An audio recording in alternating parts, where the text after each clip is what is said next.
Our special guest today is an Australian musician, composer and vocalist. He has been described as a unique stylist and is widely recognised as a powerful and sensitive player with tons of credibility. Harry Bruce, welcome to 92.7 FM. So glad to be here, John.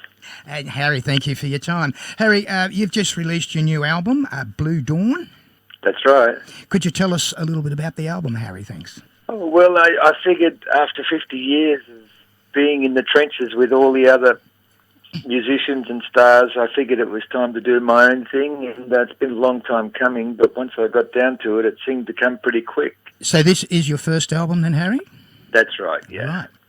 And it's a double CD. The other side is called Journey from the Archives. Yeah. That's right. Is that what it is? Yeah, it's basically stuff that I did years ago in my studio on tape, and it's just a different style, but I figured I put so much heart and soul into those old tracks, it was a good opportunity to include them. Harry, you just mentioned about, being the musician and it was time, to come to your own front. How did you then choose the musicians that you wanted on this one? There's so many. Well, basically they're the ones that I think would have been suited to what I was doing the best, and the great thing was as soon as I gave them a call, they were all there like a shot. All these great musicians just came straight away, which was just a very good feeling. Look, I counted up about 16 others on this CD, which is fantastic. Now, you yourself play many instruments. So how did you work out on the day what you were going to play? Did you pick that first? Well, basically on the Journey from the Archives, that's me playing mostly everything on all the instruments and all the tracks. But this time I'd actually put a lot of these guitar parts and keyboard parts down. But once these musicians came in, I figured that they were much more sort of capable of playing their parts. So I basically got rid of my parts and then just included theirs. How long took you to put this together? 5 weeks was it. Bang. Really? Oh, unbelievable. That's it. Well, the thing is, too, now that I'm sort of moving at such a rate, I'm already into some new projects because I found that this working situation was coming pretty naturally to me. So I'm still at the moment producing other people at the moment just because I'm in that frame of like the work ethic.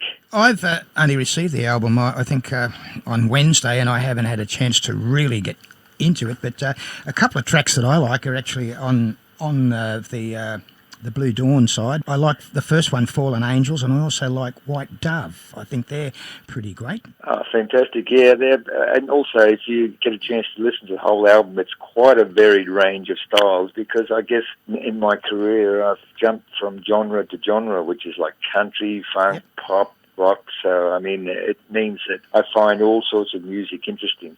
Well, do you have a particular favourite from the album, Harry? Oh, I think the one that is definitely probably my best song is Just the Thought of You, which has been recorded by a New Zealand band, Artie Jar, and also recorded in America by Renee Gayer with members from the Bonnie Raitt band. So that's probably my favourite song, mainly because I think it's probably the most skillful song as well. Okay.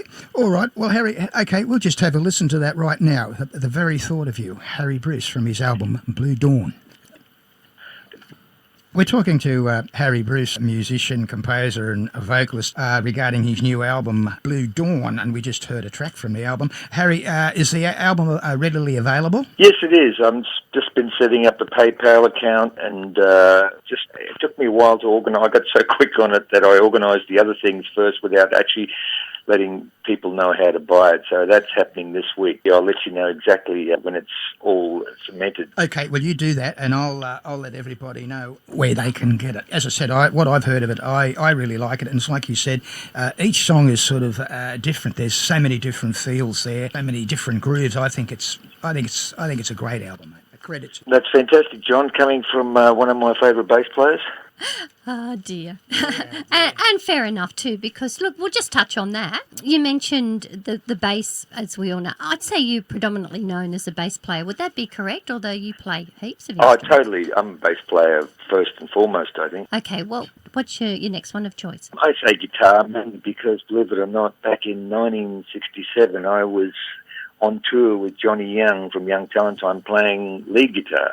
Yes, look, I did read that, and that really fascinated me because until then I knew you played other instruments. So when did the lead come in? Was that at the same time as the bass? It was first, Basically, I was a guitar player with the Amazons who used to get up at Beach House, and in those days, just before we sort of hooked up with the Whispers, I was playing lead guitar in that band, and they found a guitar player who had the best gear, Rickenbacker guitar and Fender amp, and they figured, me with my shitty little gear, I think I sort of took a back seat, and they said, listen, well, you can either sort of see you later or play bass. And I thought, geez, I'll never get another gig, so I better play bass.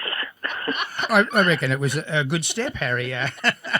Well, it's a funny way of getting into your instrument of choice, but I think now, coming to it, it was always what I had the best aptitude towards, Yeah. Well, I only ever wanted to play bass. I did fiddle with guitar, but I only ever wanted to hear it going through my head all the time, and I didn't really know what it was until I went to the first American rock and roll show at Sydney Stadium, and I seen Freddie Bell and the Bellboys, and a bloke called Frankie Brent was playing a Fender Precision bass, which I'd never seen before or ever heard before, live, I mean. And I thought, that's for me, that's what I want to do, and I did it. Yeah, well, when I saw you play with the Whispers, I always remember you did remind me a lot of Jet Harris, because I was a real Shadows freak. I mean, even now, even now when I hear Wonderful Land, I get chills. Yeah. And it really gets to me. Harry, just a little bit about yourself. You're originally from Austria? That's right. I came out here at 7 years old, not speaking any English, and within 6 months I was fluent. I bet. And your musical influence, does that come from your parents, or where did that come from? No, I think it just happened naturally. I gravitated to, running around Enmore, which is my home. Yep. See, the Enmore Theatre is actually my childhood cinema that I went to every Saturday.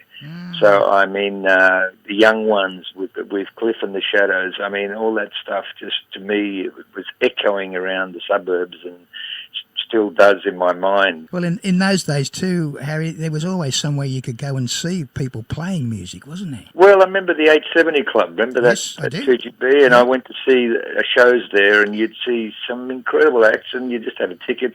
Yep.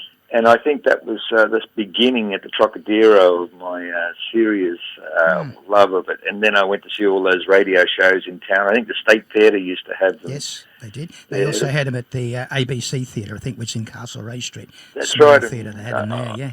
I still remember stalking Vince Maloney one day. After a show, I followed him down to a milk bar because I thought he was just about the best-looking muso I'd ever seen in my life. As you can remember, Vince did look outstanding, Oh, yeah, he still does. He's all right. I haven't seen him for about 12 months, but, yeah, he's okay. He's still around, still doing it, he looks fantastic. And, I mean, in those days, he was, wow, we thought, wow, what a muso, and the rest of the aspects were fine, but they weren't quite in the same league. I've heard a lot of women say that, but I think it's the first time I've heard a male say that, but good on you. Yeah, well, it's funny, actually, because that's the first person I ever stalked. Really? Oh, that's amazing. The first person I ever stalked is sitting beside me right now. So. Oh, I figured that. Yeah, did you? Yeah, well, let's go back to your bass. And, of course, you did have a few lessons out at John's. And then you went into hair. I don't know that a lot of people would know that. That's right. And I'll tell you a funny story because when I got into hair, guess who was the first person down? Because in those days, the band was on show, actually on top of the whole show. And the whole audience was watching the band playing it rather than being in a pit. And so after the nude scene, guess who was the first person scurrying down the skip stairs? Well, you actually, Harry, you went in the hair after me. I was in it, but only for 2 weeks. It was just too hectic for me. I went in after, I think we used to call him Reno. Oh, right, yeah, Reno. Yeah, well, actually, this is a great story because when Reno, he basically dropped an LSD trip and walked off the scaffolding, breaking his arm, which was exactly the same time as you, probably. And the Patrick was the musical director. He rang me up and said, listen, we'd like you to come in and check out this show and see if you're interested in playing it. So and bring your bass just to check it out. And so I got in there at 7:30, and he said, I hate to do this to you, but you have to play the show tonight. You're on. And so I basically had no idea that I was going to have to play. All around me were about 15 charts, massive charts everywhere following. I had no idea what was going, but I immediately said, oh, no worries.